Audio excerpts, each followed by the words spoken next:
तो दोस्तों ये वीडियो है रिलेटेड टू रीअक्वायर्ड राइट्स। आप में से कई लोगों को ये एक स्पेसिफिक डाउट है फॉर द कमिंग एग्जाम, तो इस कंसेप्ट को थोड़ा सा अच्छे से समझने की कोशिश करते हैं। थोड़ा सा स्लो चलूँगा क्योंकि कंसेप्ट के अंदर में बहुत सारा बैकग्राउंड मटेरियल है जो एक बार दिमाग में बैठ गया तो उसके आगे की कहानी बहुत ईजिली आपको समझ में आ जाएगी। ठीक है, कहानी के अंदर में क्या हुआ है, आपने बाद में एक्विजिशन किया है, पर एक्विजिशन के पहले क्या हुआ, let's try to understand that. एक कंपनी है एबीसी, दूसरी कंपनी है पीक्यूआर। एबीसी ने क्या किया, पीक्यूआर को अपने फ्रेंचाइजी के राइट्स दिए। उसने ये फ्रेंचाइजी के राइट्स दिए थे टोटल 2,50,000 रुपये में, और ये लाइसेंस दिया गया है 10 साल के लिए। तो let's understand what happened with ABC and what happened with PQR. एक तो है एबीसी, एक तो है पीक्यूआर। तो एबीसी इसकी अकाउंटिंग कर रहा होगा एज पर इंड AS 115 कि भैया मैंने लाइसेंस दिया है। लाइसेंस का अकाउंटिंग कैसे होगा, लाइसेंस का अकाउंटिंग 10 साल में डेफर्ड बेसिस पे होना चाहिए, क्योंकि लाइसेंस के साथ साथ में there are other obligations generally जो चलता है। अब 115 में दो कहानी होती है कि इमीडिएट लाइसेंस रेवेन्यू रिकॉग्निशन, एक डेफर्ड वाला। अपन डेफर्ड वाले के साथ आगे बढ़ रहे हैं। तो उसने क्या किया होगा, उसने बोला होगा कि देखो भैया मैंने तुमको 2,50,000 रुपये में अधिकार दिए हैं, मतलब 25,000 रुपये की रेवेन्यू मैं हर साल रिकॉग्नाइज करूंगा। अब जो अपना पीक्यूआर है उसने इसी लाइसेंस को इंडियन अकाउंटिंग स्टैंडर्ड 38 के हिसाब से इंटेंजिबल एसेट दिखाया होगा, और 2,50,000 की लाइफ को 10 साल के बेसिस पे 25,000 रुपये का अमोर्टाइजेशन कर रहा होगा। बराबर, ये दोनों की अकाउंटिंग इस तरह से चल रही थी। ये कहानी चली करीब करीब 6 साल तक के। बराबर, cost of the license, the amount of नहीं 4 ईयर्स है, 4 साल तक 4 साल तक। तो अब 4 साल के बाद क्या हुआ, 4 साल के बाद में यही डेफर्ड रेवेन्यू बैलेंस शीट में, हमारा जो एबीसी है उसकी बैलेंस शीट में 2,50,000 रुपये डिवाइडेड बाई 10 × 6 1,50,000 रुपये की दिख रही थी। और हमारे जो पीक्यूआर है उसके बुक्स में ये इंटेंजिबल एसेट दिख रहा है लाइसेंस का, वही सेम अमाउंट 1,50,000 रुपये। आप लोगों को समझ में आया, यहाँ तक की कहानी थी। ये पॉइंट था जिस पॉइंट पे पीक्यूआर ने शायद बहुत अच्छा परफॉर्म कर लिया, उन्होंने इस लाइसेंस से अच्छी खासी रेवेन्यू जनरेट कर ली।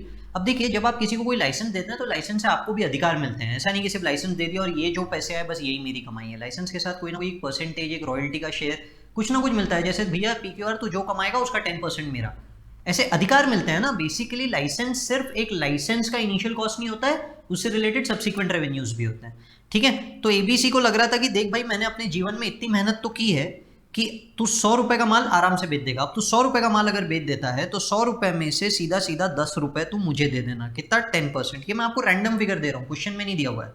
ठीक है, क्वेश्चन में नहीं दिया हुआ है, ये मैं आपको रैंडम फिगर दे रहा हूँ। अब एबीसी को लगता है कि देखो पीक्यूआर जिस जगह पे है, ठीक है, अब उस जगह से वो मुझे कितने की रेवेन्यू दे सकता है। लेट्स अज्यूम कि वो मुझे 1,00,000 रुपये की रेवेन्यू दे सकता है। एक साल में 1,00,000 रुपये की रेवेन्यू तो वो मेरे को आराम से कमा के दे देगा। ठीक है, मतलब इतना तो एबीसी ने ही अपना नाम कर लिया है। फॉर एग्जाम्पल, जैसे हम नागपुर में हैं तो नागपुर के अंदर में हल्दीराम है। हल्दीराम की मिठाइयाँ पूरे के पूरे इंडिया, इनफैक्ट पूरे के पूरे वर्ल्ड में बिकती है। अब हल्दीराम को ये लगता है कि जैसे सपोज कीजिए कि आप बैठे हैं कहीं पूना में, और पुणे में आप बोलते हो कि सर मेरे को हल्दीराम का एक यहाँ पे काउंटर खोलना है। तो हल्दीराम बोलेगा देख भैया तू काउंटर नहीं भी खोलेगा तो मैं कुछ ना कुछ तो कमा ही लूंगा। अब तू काउंटर खोल रहा है तो मेरे को कितना परसेंटेज दे। वो परसेंटेज क्या रहेगा आपका, कि वो परसेंटेज ये है कि ये तो मैं वैसे भी कमा लेता था, ये तो मैं वैसे भी कमा लेता था। तो it is like that 10%। Let's assume कि एबीसी के दिमाग में क्या 1,00,000 रुपये कमा लेगा। फिर पीक्यूआर नेक्स्ट लेवल पे चला गया, इतनी मेहनत कर ली कि एबीसी 1,00,000 नहीं 2,00,000 रुपये कमाने लग गया। अब एबीसी ने सोचा यार इस जगह पे पोटेंशियल बहुत है, तो क्यों ना इस जगह को हम ही, मतलब वहां पे हम ही बिजनेस करें, हम पीक्यूआर के साथ बिजनेस क्यों कर रहे हैं। पर अभी 6 साल का लाइसेंस बाकी है, 6 साल के अधिकार पीक्यूआर के पास है। तो आप पीक्यूआर को बोलोगे भैया पीक्यूआर मैं तेरे को ही खरीद लेता हूँ ना। लॉजिकली ऐसा फंडा हो रहा है, पीक्यूआर ने बिजनेस को इतना ज्यादा एक्सपेंड कर दिया कि आपने पीक्यूआर को बोला भैया पीक्यूआर तेरे को मैं ही खरीद लेता हूँ। तो अब पहले पीक्यूआर को अक्वायर करने के पहले ये सोचो कि आप ये बोल रहे हो कि मैं ये तेरे से लाइसेंस वापस से अक्वायर कर लेता हूँ। पहले ये सोचो कि ये लाइसेंस ही मैं तुझसे अक्वायर कर लेता हूँ। Now license had this cancellation clause. License का कैंसिलेशन क्लॉज आपको बोलता है कि जिस दिन आपकी इच्छा हुई कि आपको कैंसिल करना, आप 20% देके कैंसिल कर दो, खत्म कहानी। यानी कि जितना अनअमोर्टाइज वैल्यू बचा है उसका 20% ऐड करके आप कैंसिल कर दो। 1,50,000 रुपये अनअमोर्टाइज वैल्यू बचा है, इसमें 20% ऐड करो, 1,80,000, 1,80 में आप कैंसिल कर सकते हो। समझ रहे हो। अब एक पॉइंट समझो, पीक्यूआर सेल को नेक्स्ट लेवल पे लेके जा चुका है। अगर पीक्यूआर इस लाइसेंस को किसी और को बेचता है, 3 साल का टर्म बचा है, 6 साल, सॉरी 6 साल का टर्म बचा है, तो 6 साल अगर पीक्यूआर ये लाइसेंस किसी और को बेचता है तो वो कितने में बेच सकता है। क्वेश्चन बोल रहा है कि वो इसे बेच सकता है 4.5 लाख रुपए में। मतलब आज इसका मार्केट वैल्यू कितना है, 4.5 लाख। क्यों, मैंने आपको बताया ना, उसने सेल इंक्रीज किया। ऐसा नहीं कि सिर्फ एबीसी का ब्रांड का वो जो कमा रहा है वो कमा रहा है, उसने इतनी मेहनत की कि एक्स्ट्रा नेक्स्ट लेवल पे गया सेल। ना केवल एबीसी, उसने खुद ने इतनी मेहनत की कि सेल नेक्स्ट लेवल पे चला गया। नहीं, एबीसी अकेला भी उस लेवल के ऊपर में काम नहीं कर रहा था। It's not just the brand name of ABC, इसके पीछे पीक्यूआर की मेहनत भी है। तो अब अगर पीक्यूआर लाइसेंस किसी और को बेचेगा तो 4.5 लाख रुपए में बिकेगा। पर एबीसी अगर इसको कैंसिल करने गया तो एबीसी तो 1,80,000 रुपए में ही कैंसिल करके खुद का वहां पे ब्रांड खोल सकता है। समझ रहे हैं ना आप लोग? यानी अगर एबीसी को कैंसिल करना है तो 180 दे और खत्म करे। लेट्स थिंक कि एबीसी सिर्फ ये लाइसेंस वापस से बाय बैक कर रहा है। लेट्स अज्यूम कि एबीसी सिर्फ ये लाइसेंस 1,80,000 रुपए देके बाय बैक कर दे रहा है। Means he is paying 30,000 over and above this deferred revenue 1,50,000 rupees. अब नहीं, उसी का लाइसेंस वापस से अक्वायर कर रहा है। तो let's try to understand what will happen in that case. मैं टू कैश सामने वाले को 1,80,000 दिखा दे रहा हूँ। अब सीधी बात है, मैं ये डेफर्ड रेवेन्यू दिखाऊंगा नहीं। 1,50,000 रुपीज़ का डेफर्ड रेवेन्यू को मैं कैंसिल कर दूंगा क्योंकि मैं उसके अगेंस्ट में उसको पैसे दे रहा हूँ, मेरे रेवेन्यू के अगेंस्ट पैसे दे रहा हूँ। इंडेस 115 के में आ रहा है, ये इंडेस 38 की कहानी नहीं है, इंडेस 115 में आ रहा है। तो इसका मतलब ये जो मैं 30,000 रुपये दे रहा हूँ ये मैं पीएल के अंदर में डाल दूंगा। बराबर, कहानी ये होनी चाहिए। This is the normal rule. Business combination नहीं लगा रहे हैं, बिजनेस कॉम्बिनेशन नहीं लगा रहे हैं, हम नॉर्मल कहानी की बात कर रहे हैं कि मैं 1,80,000 रुपये दूंगा, मैं इस लाइसेंस को कैंसिल कर दूंगा। इंडेस 115 मेरी डेफर्ड रेवेन्यू कैंसिल हो जाएगी, बची हुई 1,50,000 रुपये, और जो मैंने उसको 30,000 रुपये एक्स्ट्रा दिए मेरे लिए एक्सपेंस हो गया against reversal of deferred revenue. ठीक है, nothing to do with intangible asset. अब इसके आगे आप जो करेंगे वो आपकी मेहनत। सामने वाला इसी ही वाइस वर्सा एंट्री पास कर देगा, उसके बुक्स में तो इंटेंजिबल एसेट दिख रहा है ना, 1,50 का इंटेंजिबल एसेट उसने 1,80 में बेचा, 30,000 रुपये का, उसको फायदा हो गया। ये कब होता? जब सिर्फ वो लाइसेंस परचेज कर रहा होता, पर अब वो तो बिजनेस परचेज कर रहा है, वो बिजनेस परचेज कर रहा है। तो पहली चीज इंडेस 103 आपको बोलता है कि देखो ये बात तो तय है कि 1,80,000 रुपये इन्हीं राइट्स को रीअक्वायर करने के लिए आपने दिए हैं, ये जो इंटेंजिबल एसेट है इसको रीअक्वायर करने के लिए आपने दिए हैं। इस क्वेश्चन में आपने इस एंटिटी को अक्वायर करने के लिए 1 करोड़ रुपए दिए हैं। तो जब आप किसी को 1 करोड़ रुपए दे रहे हैं 100 लाख, तो उसमें से 1,80,000 रुपए तो आप इन्हीं राइट्स को रीअक्वायर करने के लिए दे रहे हैं ना, पहले आप ये माइनस कर दीजिए। ठीक है, तो ये कितना बचा? 98.2। स्टैंडर्ड बोलता है कि ये जो 98.2 है ये आपका परचेज कंसिडरेशन है रिलेटेड टू बिजनेस कॉम्बिनेशन। ये है आपका purchase consideration related to business combinations. पहले ये वाली बात क्लियर है कि आप सब लोगों को पहले ये वाली बात दिमाग में एकदम क्लियर रखना कि भाई मैंने 100 लाख रुपीज सामने वाले को जब दिए अक्वायर करने के, तो उसमें से 1,80,000 रुपये तो इस कॉन्ट्रैक्ट को कैंसिल करने के दे रहा हूँ, उसके अलावा बाकी के पैसे दे रहा हूँ। अब आप में से कई लोगों के दिमाग में रहेगा कि सर अब रीअक्वायर्ड राइट्स क्या मेरे बुक्स में अकाउंट होगा एज इंटेंजिबल एसेट? क्या मेरे बुक्स में इंटेंजिबल एसेट अकाउंट होना चाहिए रीअक्वायर्ड राइट? 98.2 तो मैंने परचेज कंसिडरेशन दे दिया। आंसर है हाँ। इस क्वेश्चन का आंसर तो यहीं खत्म हो गया, इस क्वेश्चन का आंसर यहीं पे खत्म हो गया। इसने बोला था 98.2 लाख रुपीस के ऊपर में आप परचेज कंसिडरेशन दिखाओगे, मैंने पहले वो वाला पार्ट आप लोगों को यहाँ तक ही समझा दिया। आप सब्सिक्वेंट मेजरमेंट समझ लीजिए, क्योंकि आप में से कई लोगों के दिमाग में ये भी डाउट रहेगा, इसका मतलब आप ये बोल रहे हैं सर कि रीअक्वायर्ड राइट हमारे बुक्स में इंटेंजिबल एसेट नहीं दिखेगा। नहीं, मैं ये आपको बोल ही नहीं रहा। अब इसके बाद क्या होगा? क्या मेरे बुक्स में रीअक्वायर्ड राइट्स दिखेंगे? जवाब है हाँ। कैसे?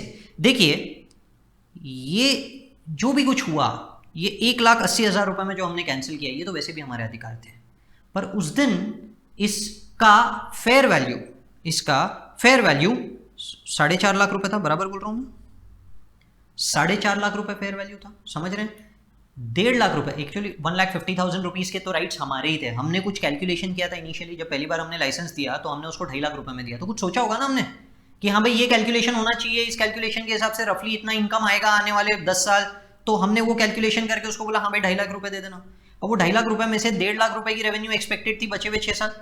ये आपके दिमाग का कैलकुलेशन था, पर वो पीक्यूआर की मेहनत थी जो उसको नेक्स्ट लेवल पे लेके चले गया। जी, इसका फेयर वैल्यू 4.5 लाख रुपए हो गया। अरे 4.5 में से तो 1.5 आपके ही थे, 4.5 में से 1.5 तो आपके ही थे।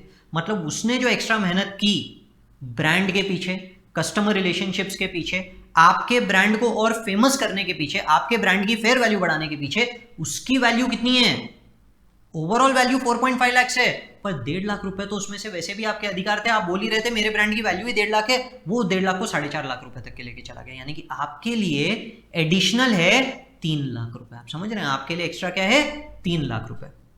आपके लिए उस इंटेंजिबल एसेट रीअक्वायर्ड राइट की वैल्यू 3 लाख रुपए है। ठीक है, मेरे हिसाब से अब यहाँ पे 2 कॉन्ट्राडिक्टरी व्यूज हो सकते हैं, पर इंस्टीट्यूट ने इसके ऊपर किसी तरह का कोई आंसर नहीं दिया है, तो इसके लिए कोई डाउट या डिबेट अभी मत कीजिएगा, एग्जाम पॉइंट ऑफ व्यू से इतना रेलेवेंट नहीं है। मेरे हिसाब से आप अपने बुक्स में इंटेंजिबल एसेट 3 लाख रुपए का दिखाएंगे।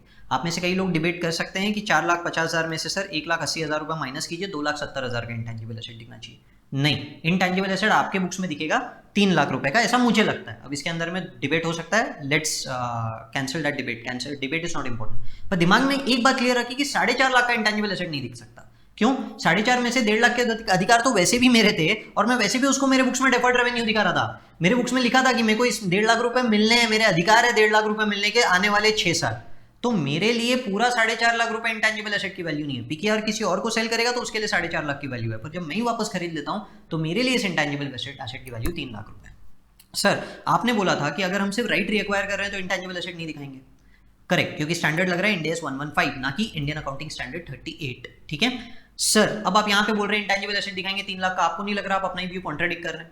यहाँ पे जब हम बिजनेस कॉम्बिनेशन की बात करते हैं तो हम लोग इंडियन अकाउंटिंग स्टैंडर्ड 103 लगाते हैं, और 103 आपको क्या बोलता है कि इंटेंजिबल एसेट अगर उस एंटिटी के है तो उसको आप सेपरेटली अपने बुक्स में अकाउंट कीजिए। उसके बुक्स में इंटेंजिबल एसेट है, फ्रेंचाइजी राइट, लाइसेंस राइट, जिसकी वैल्यू है 4.5 लाख, पर 4.5 में से 1.5 के अधिकार तो वैसे भी मेरे ही है, तो मैं 1.5 के बारे में तो अकाउंटिंग कर ही नहीं सकता, इसलिए मेरे बुक्स में अकाउंटिंग 3 लाख रुपए के इंटेंजिबल एसेट की होती है। फेयर वैल्यू का रिकॉर्ड करना है इंटेंजिबल एसेट। ठीक है, मैंने कंपैरेटिवली स्पीड थोड़ी सी ज़्यादा रखी है क्योंकि ये वीडियो कौन से पॉइंट के ऊपर डाला जा रहा है ये ध्यान रखिए। एग्जाम आप लोगों की 3 दिन में, आप में से कई लोग ऐसे हो सकते हैं कि फ्यूचर नवंबर 21 अटेम्प्ट वाले देख रहे हो, फास्ट है, सिर्फ मई 21 बच्चों के लिए स्पेशली रिकॉर्ड किया गया है इसीलिए। तो रफली 11 मिनट का पूरा वीडियो है। पसंद आएगा तो वीडियो को लाइक जरूर कीजिएगा। All the best for your exams and thank you for watching the video.